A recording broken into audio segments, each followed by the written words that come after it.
I'm here with Milton Allimadi, a Ugandan American author, journalist, professor, and co-founder of Black Star News. He is the authors of books about Africa and Africans, The Hearts of Darkness, and his most recent book, Manufacturing Hate. How are you doing today? Oh, very good. Thank you for hosting me on your show. Oh, I'm honored to have you here. What motivated you to write Manufacturing Hate? And what do you see as the most damaging myths about Africa perpetuated by Western media? All right, very good. Thank you for that question. I was born in Uganda, and I grew up partly in Uganda and then in neighboring Tanzania, and then in this country as well. I've been here a long time. I went to college in Syracuse, and then I went to grad school, Syracuse. I went to Columbia, and now I'm at Howard. So obviously, I like books. But when I was 12 years old and living in Tanzania, I used to go to a place called the United States Information Center. And that's where, as a kid, you don't know, but that's where they put a lot of their propaganda, right? Right. Western publications. But as a young person, I used to like going and just reading the newspapers, like the Washington Post, New York Times, Time Magazine, Newsweek. And then even as a kid, I was bothered that Africans were always portrayed as backward, tribal people, you see? I mean, by that time, you can't use words like savages, of course, but that's what they mean when they say tribal, They're talking about primitive. So it bothered me. But as a 12-year-old, there's not much you can do about it. Fast forward to when I was an undergrad student at Syracuse. I'm in a freshman English class, and the professor was talking about this book, which is very famous in the West, Heart of Darkness by Joseph Conrad. Right. And he was reading passages from it where Africans are described basically as animals. And he's saying, this is one of the best books ever written in the English language. And of course, the class is impressionable. This is a whole professor. As an undergrad, freshman, of course, the professor must be right. I was bothered. The more he read, the more unease I felt. I felt like my skin really like cringing, but I couldn't challenge him. I was not yet intellectually equipped, but I made that sort of like my life mission now. I started reading more African history because sadly, not enough African history is taught here and in Africa as well, unfortunately. So I started reading a lot of history. And then when I finished my undergrad, I did a master's at at Syracuse, and then I moved to New York City. I worked for a couple of years, but then I decided to go back to journalism school at Columbia. And then you do a master's paper. So I selected as my topic something that I felt strongly about for the longest time, how African people and African descendants have historically been portrayed and projected in Western media. And that's how I did my initial research. I published I finished my master's paper. And then through the years, I kept building up on the research. And that's how it became the book, Manufacturing Hate, How Africa Was Demonized in Western Media. And I just want to add one more point on that issue. There's a YouTube video called, it's about 6 minutes long, by Malcolm. And Malcolm is saying, I think the title is, You Can't Hate the Roots of a Tree Without Hating the Tree. And Malcolm is saying, like, back in the day, none of us, and he's talking about system brothers in this country, wanted to be referred as African or African descendant. And Malcolm said, and I understand, I don't blame anybody because all we used to see about Africa was jungles, savages, cannibals. And he said, why, who would want to be connected with something like that? So he understood. But then he said, the secret to the growth of the Black Muslims, and that's what they were called before they were called the Nation of Islam.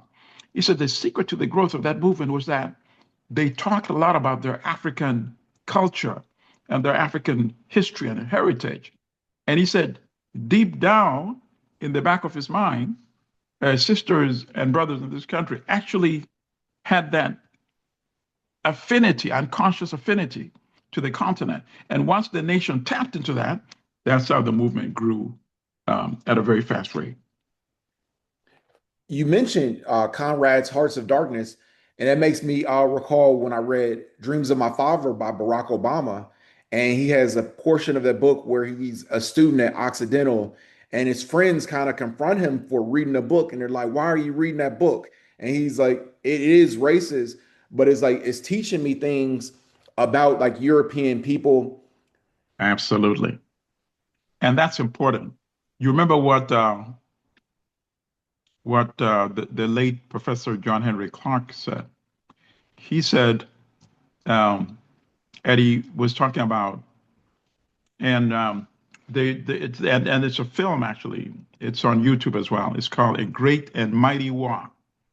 And he talked about how he grew up in the South, and then when he came to New York, he had heard about Arthur Schomburg, and of course Schomburg was still alive at that time, and he's the founder of the Schomburg, library in Harlem, which is now an internationally famous library, has one of the biggest collections on anything to do with Black history. So he said he met Schomburg, and he said he wanted to learn everything about Africa and African history. And Schomburg told him, to go back and study European history.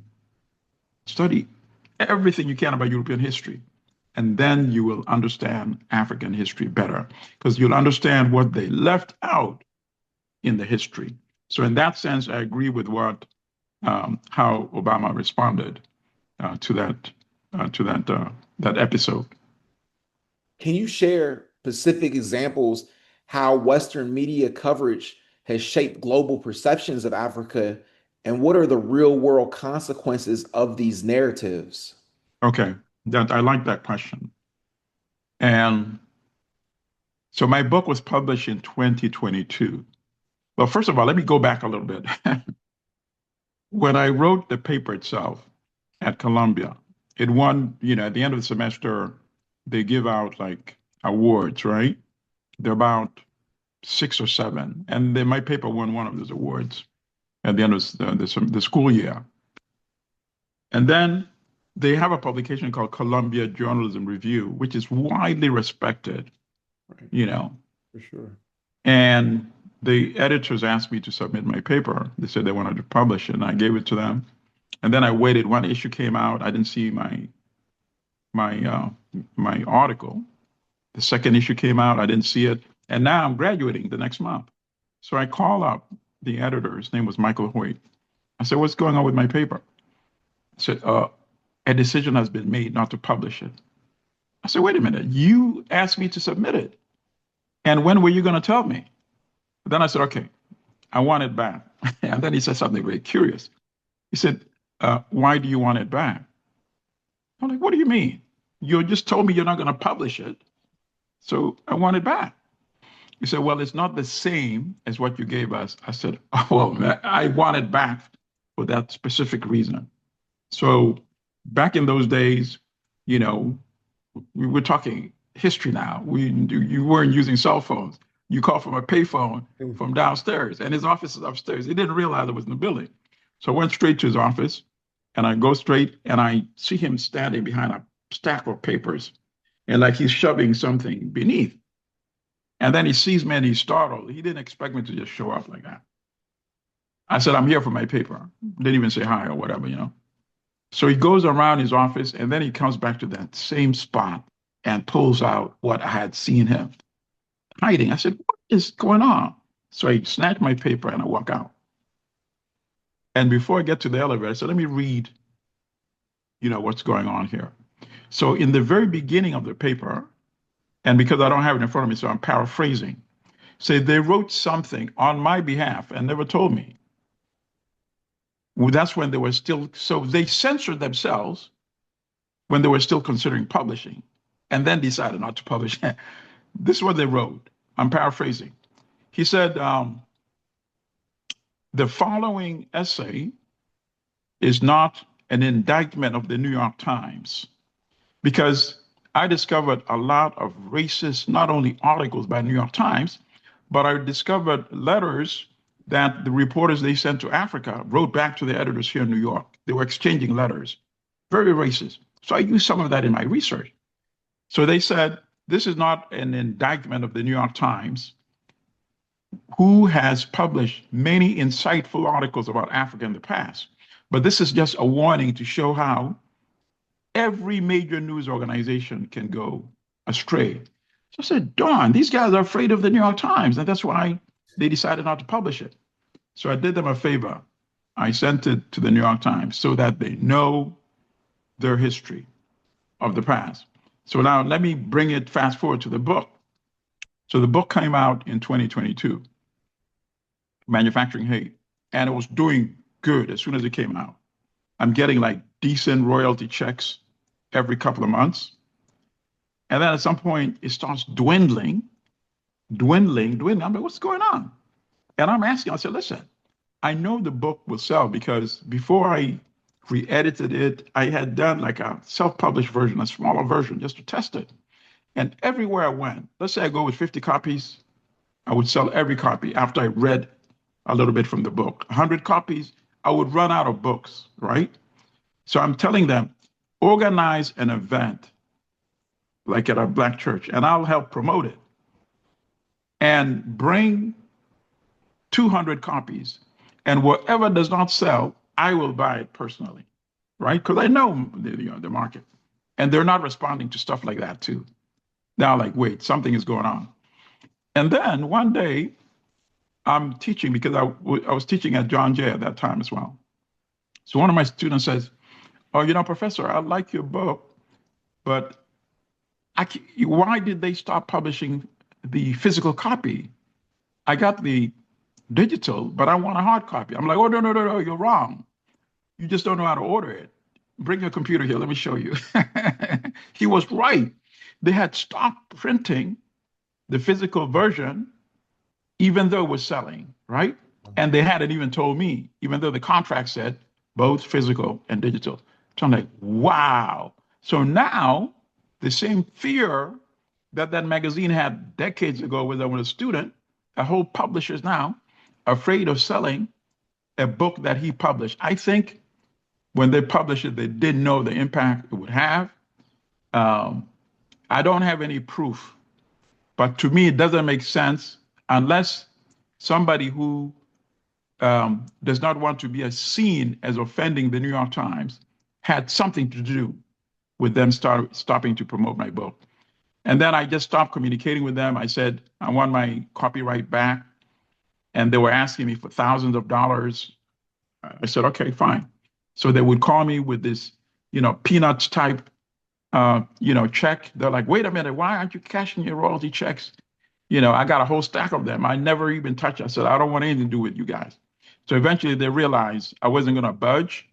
So just a few weeks ago, I got my copyright back. So in a few weeks, I'm going to put it out. And this time, since everybody seems to be afraid of the New York Times, I'm just going to put it out, self-publish, but it'll be the same stuff. In fact, it might be even better because now I have new stuff to add to it since 2022. So now let me give you an example of why they might be afraid. So for example, when Ghana was the first African country to win its independence from Britain, right?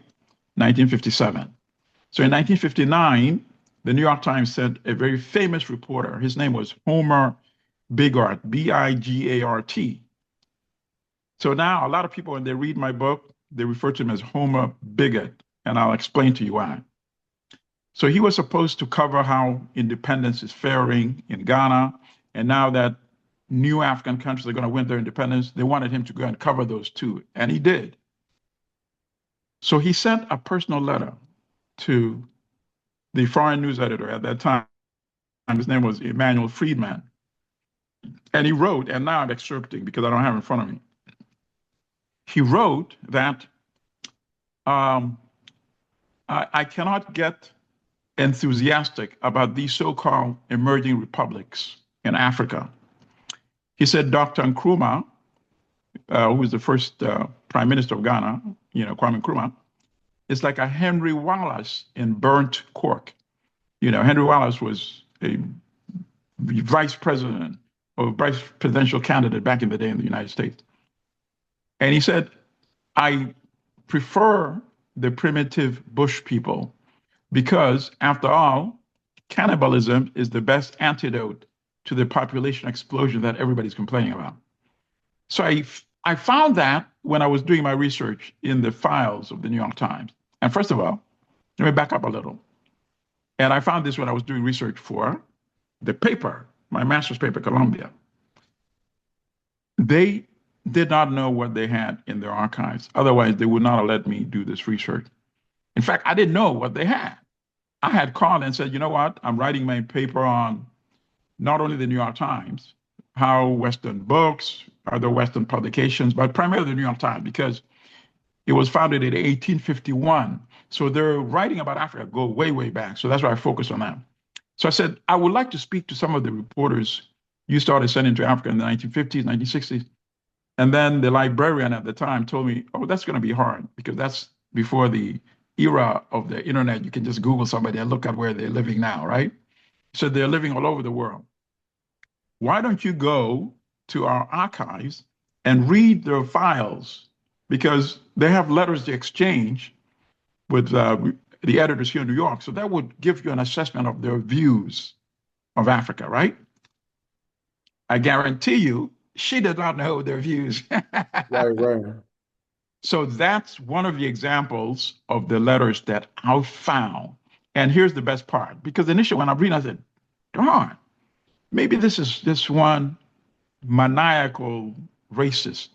Even though it was very famous, he already won 2 Pulitzer Prizes, which is one of the highest awards in Right. journalism in this country, before they sent him. So, but then I found his articles that he wrote had a perfect correlation with what he was conveying in his personal letters to his editor here. So he wrote about in Nigeria, he wrote about Nigerian cannibals, all made up stuff, right?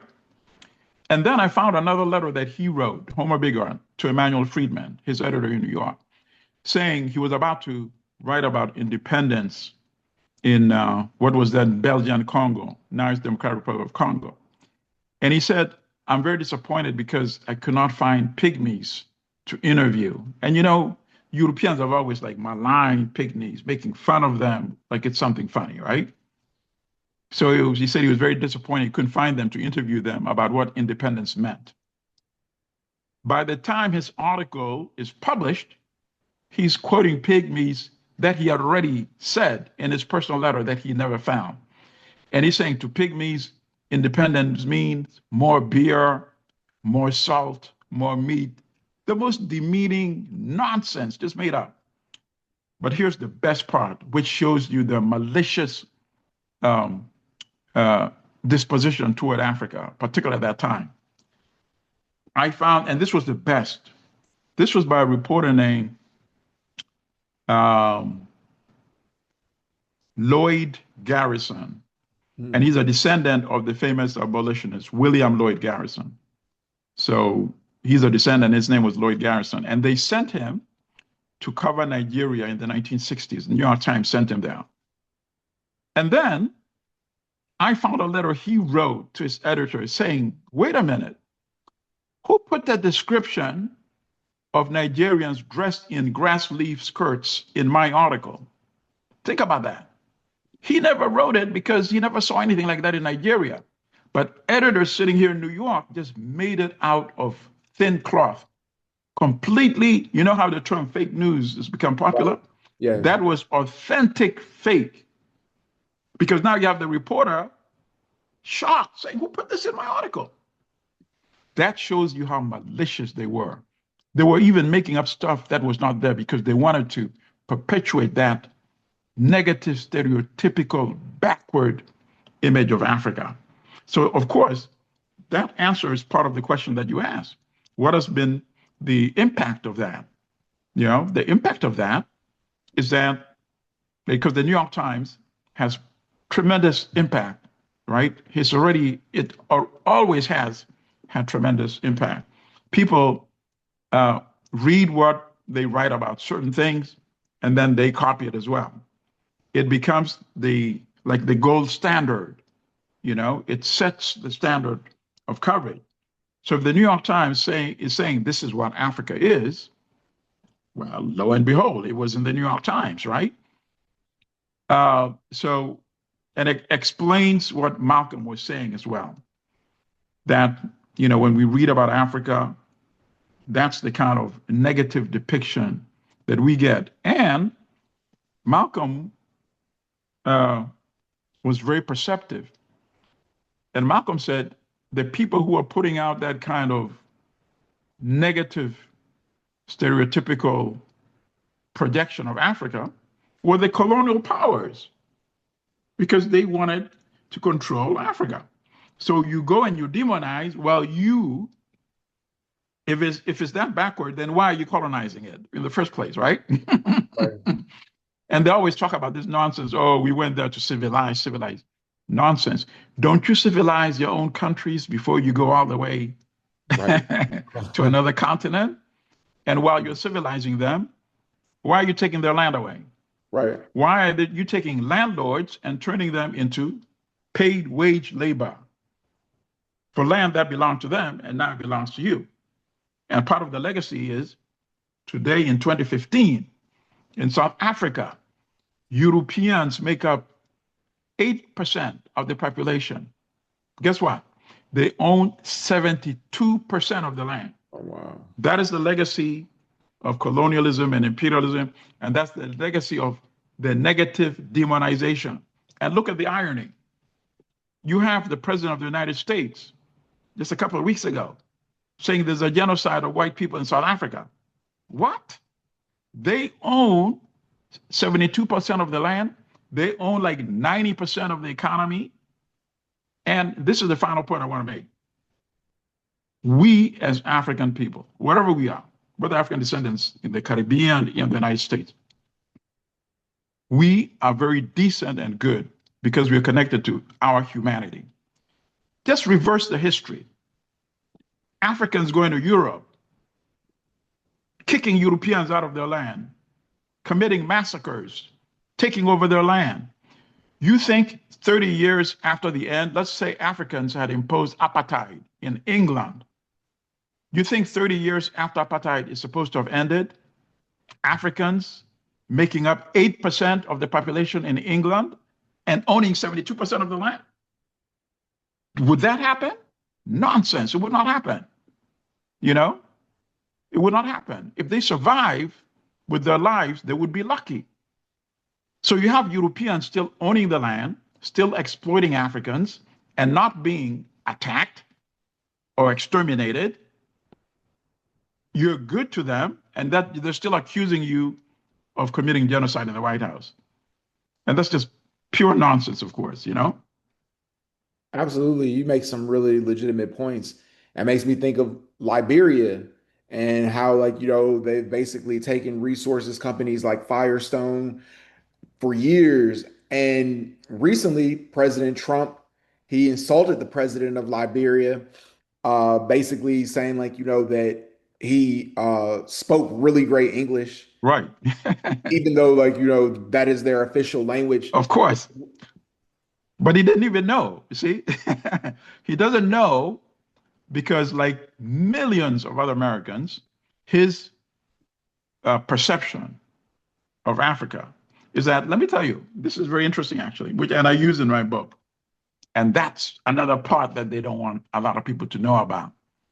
After I put, and I'll come back to Trump, after I put, because I did the narrative, I didn't just use the memos. No, I did the history of when they started writing about Africa, when the so-called explorers went there, they found rivers, lakes, countries that had African names and gave it European names. So I discussed all of that stuff as well. And then I put, the narrative of, the memos and all that, right? So when it comes to the perception of Africa, after I used the memos and all that, even though it was hard to get a hold of some of the reporters because they all were spread all over the place, I got at least 4 who were still working at the New York Times at that part. No, one was not. Three were still working at the New York Times. They were no longer reporters. They were editors now because now they're much older. So one of them was very candid. I don't know whether maybe he didn't know from my name or my accent that, I was African, but he was very candid in his description because it was conducted over the phone, the interview. And he said a lot of things, but he said one thing which was very interesting. He said, when I was in Africa, and he was based in Kenya, he said, I basically had two ways of writing about Africa. He said one was the kind of stories that he called thematic. They would be uniform across 4 or 5 African countries, the same issues being dealt with, right? So it could be maybe an issue related to environment, right?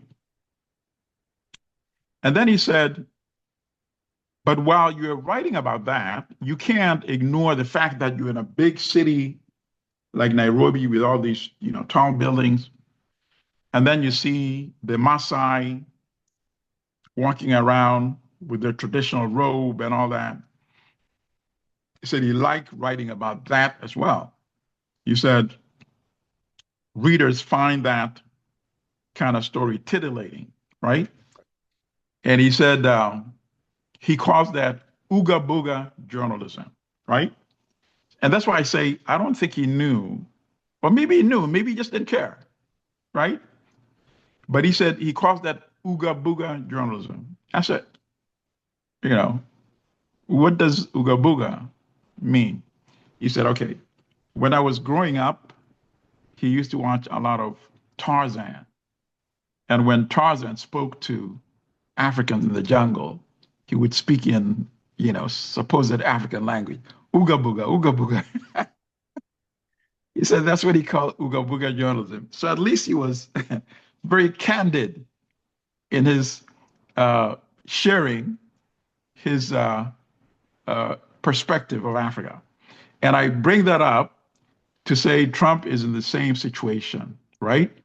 In his mind, Africa is basically ooga booga, ooga booga.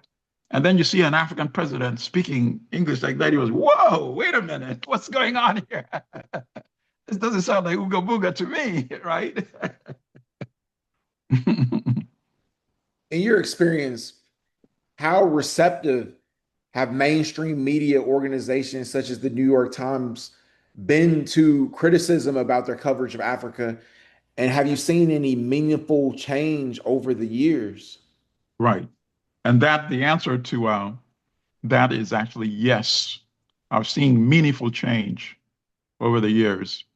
They rarely, if any, you have to really search very hard to find them describing any situation in Africa as tribal or even using the word tribe. And I would like to say that, I hope my book had a role in that as well. And there was an editor there for a very long time. His name was Joseph Lelyveld. And I developed sort of a friendship with him because he was one of the few New York Times reporters, in addition to, I mentioned Lloyd Garrison earlier, that I wrote nice things about in my book because he was very good. He didn't take any BS. He was serious about his journalism. So he wrote, for example, and later on I met him in person. I met Lloyd Garrison in person too, and we developed, sort of a friendship. So Joseph Lelyveld had been sent to South Africa in the 1960s as a correspondent for the New York Times when he was still in his 20s. And he was kicked out of the country because the apartheid white government in South Africa suspected him of being a quote unquote communist, because he seemed to identify too much with the African people. So they kicked him out, but the New York Times is powerful, so they got him eventually to go back, years later to South Africa. And he wrote a book called Move Your Shadow about apartheid, which is a very good book, actually, that I liked. So I developed a respect for him. But in his file, I found letters that he wrote when he was a reporter in South Africa, complaining about what they did to the stories he wrote describing apartheid in South Africa. So they kind of always toned it down and made apartheid didn't sound as bad as it really was. So he was complaining about that. So I said, okay, this is a serious person complaining to fellow Europeans. How dare you try to make apartheid not look as bad as it really was by toning down my story. All right, so I bring up his name because he eventually then became the managing editor of the New York Times and the executive editor for a long time. So through the years, we would exchange letters. And I would say, for example, I think there's no need why the New York Times still use the word tribe or tribal, because that's just lazy. To describe something as tribal, it means you don't want to do the reporting and explain to readers what's really going on, right? And he wrote back to me, he said, you know what, you have a good point. And eventually I saw they started less and less, and then eventually it disappeared. So he was serious. So you need people like that who are serious and they can affect change. So I think he played a very big role in responding to criticism and influencing the New York Times in improving their coverage of Africa. But let me say one thing, because it's not all the way there. There's still one thing I want them to do. So a couple of years ago, and now unfortunately I don't remember what year it was, not too long ago, the Kansas, I think it's called Kansas City Star. I hope so. I hope I'm not giving the wrong name of the wrong publication. But one of the major publications, and I think it is Kansas City Star. And if not, I apologize. But that paper wrote a long editorial apologizing for its past depiction of African descendants, AKA African Americans in this country, right? Citizens of the state of Kansas. They apologized. They went back decades into their own archives. They dug up ugly characterization and description, Black people from back in the day.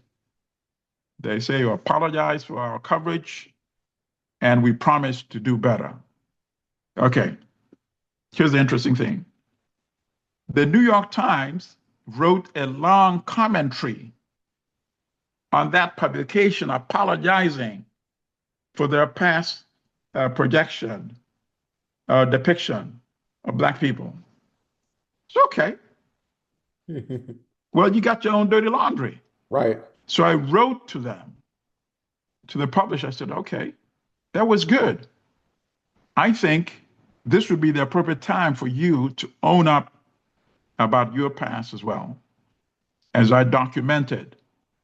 And I sent them, a copy of the book, of course.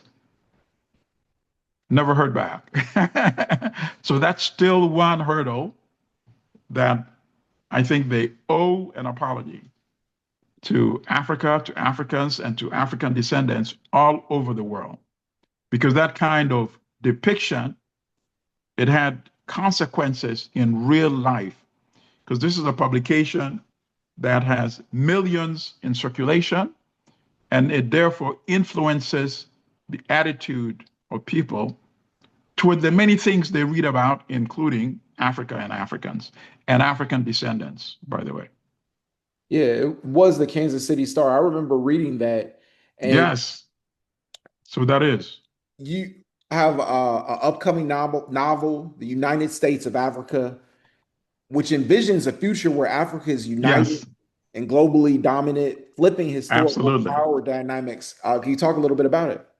Yes, I'll talk a little bit about it. But, my friends all told me that, listen, everybody's hurting in the summer. Nobody has money. So I don't think the Kickstarter is going to make its target.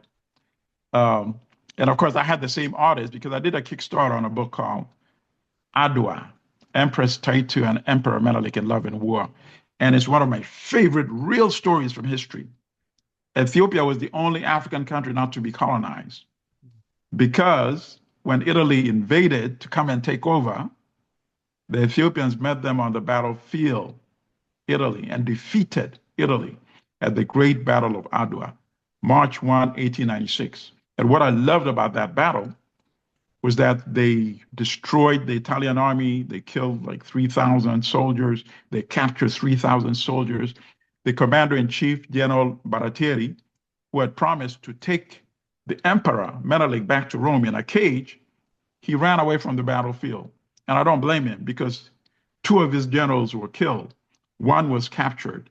And then the Ethiopians took these prisoners of war back to the capital city, Addis Ababa, which was founded by the Empress, by the way, and named by the Empress, Empress Tatu, and made them work under the supervision of, of Black people.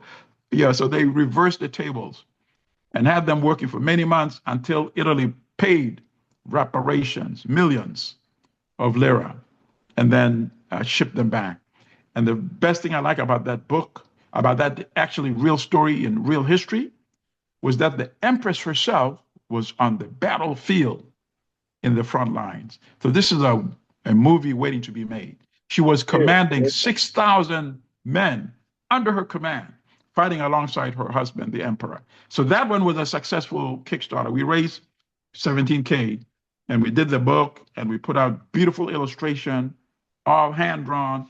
So that is available on Amazon. The new one, called the United States of Africa, I envision Africa in 2025, united, using all the wealth, mineral wealth of Africa that is now being used to create wealth every place around the world except in Africa. 2025, now it's all being used in Africa. So it becomes the #1 global power because of that. Because no country can now come and invade and steal the resources like they've been doing 500 years. And then, of course, there's a reversal in fortune. So now you have Europeans from England, from the United States, running to work on, like farm labor in African countries. So basically, I just reversed the script. And I also, because fiction allows you to play with, imagination. What is so maligned, ironically, about Africans and African descendants is blackness of skin, right? Yeah. Melanin. Without melanin, there would be no human beings in the world. For sure. Because melanin, 300,000 years ago, allowed people who inhabited what is now Africa, because it wasn't called Africa at that time, of course, to survive. It was because of the melanin. And it was after they spread to other parts of the world, and it's so shocking that so many people don't know this fact, that everybody who is not, quote unquote, African today or melanated, descended from somebody who was melanated. So when they went to, parts of what is now Asia, Europe, it was because of the climatic and environmental conditions in those new locations. We got about over a a period minute of left. 30,000 years, right? That they changed their pigmentation and became so-called Asians, Europeans, blah, blah. But essentially, we're all the same. So now I play with melanin and I say, because of pollution, environmental destruction, the earth has become so hot that only fully melanated people live the longest. And people who are not that melanated have a very short lifespan. So melanated, 100 years, non-melanated or in between melanated live from 30 to 40 years. And that's how melanated or Africans become the global power. And that's basically the premise of